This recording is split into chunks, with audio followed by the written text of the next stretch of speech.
अस्सलाम वालेकुम नाज़रीन, कल्याण न्यूज़ में मां यहाँ गुलाम मुस्तफ़ा सोलंकी ऐं पेश आहिनि हिन वक़्त ताईं जूं हेडलाइंस। नवाज़ शरीफ़ जा गिरफ़्तारी वारंट मुअत्तल, गिरफ़्तार न करण जो हुकुम। अॻूणे वज़ीर आज़म नवाज़ शरीफ़ जा गिरफ़्तारी वारंट मुअत्तल। एहतसाब अदालत तोशाखाना केस में नून लीग सरबराह जा गिरफ़्तारी वारंट मुअत्तल करण वारी दरख़्वास्त ते महफ़ूज़ कयल फ़ैसिलो ॿुधाए छॾियो। नवाज़ शरीफ़ खे गिरफ़्तार न करण जो हुकुम ॾिनो वियो।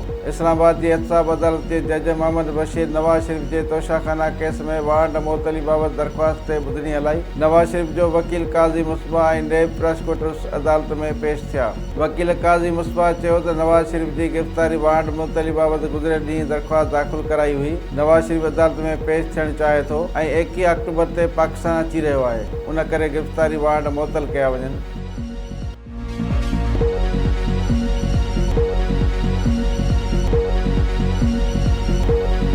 सुप्रीम कोर्ट में वॾनि केसनि जी ॿुधणी करण जो फ़ैसिलो थी वियो। चीफ जस्टिस पाकिस्तान काज़ी फ़ाइज़ ईसा अहमद चूंडू ऐं फ़ौजी अदालतुनि जा केस ॿुधण लाइ मुक़ररु करण जो इशारो ॾेई छॾियो आहे। प्रैक्टिस एंड प्रोसीजर कानून ते फ़ैसिलो न थियण सबबि हींअर ताईं अहम केसनि जी ॿुधणी न थी रही हुई। चीफ जस्टिस पाकिस्तान काज़ी फ़ाइज़ ईसा जी सरबराही में 3 रुकनी बेंच पाक अरब रिफाइनरी मुलाज़िमनि केस ते ॿुधणी हलाई। ॿुधणी दौरान मुलाज़िमनि जे वकील इस्तदा कई त पाक अरब रिफाइनरी मुलाज़िमनि जो केस 15 ॾींहंनि खां पोइ मुक़ररु करियो।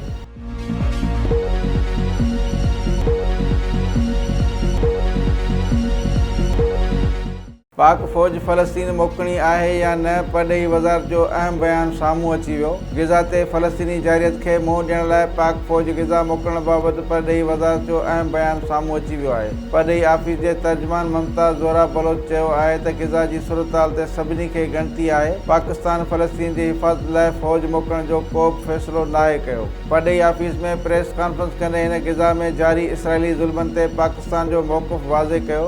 परॾेही वज़ारत जे तर्जुमान चयो त पाकिस्तान हमेशह अमन ऐं टियाकड़ी जी ॻाल्हि कई आहे। उमेद त गॾियल क़ौमुनि जी सलामती काउंसिल ग़िज़ा जी सूरतहाल ते भरपूर क़दम खणंदी।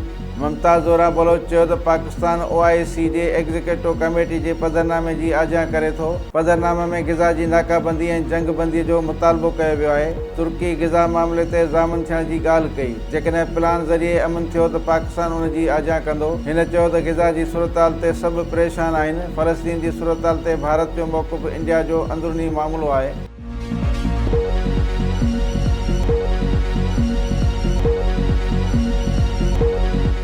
सऊदी परॾेही वज़ीर जूं ईरान, पाकिस्तान ऐं तुर्क परॾेही वज़ीरनि सां धार धार मुलाक़ातूं।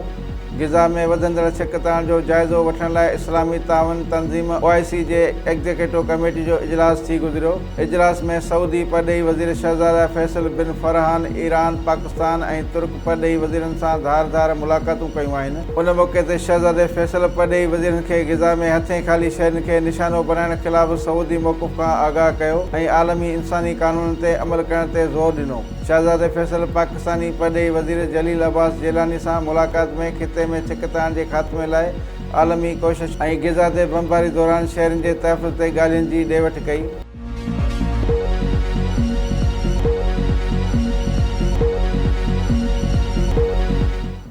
नाज़रीन, ही हुयूं हिन वक़्त ताईं जूं हेडलाइंस। वधीक ख़बरुनि ऐं अपडेट लाइ ॾिसंदा रहो कल्याण न्यूज़ ऐं असांजो चैनल लाइक ऐं सब्सक्राइब करणु न विसारींदा।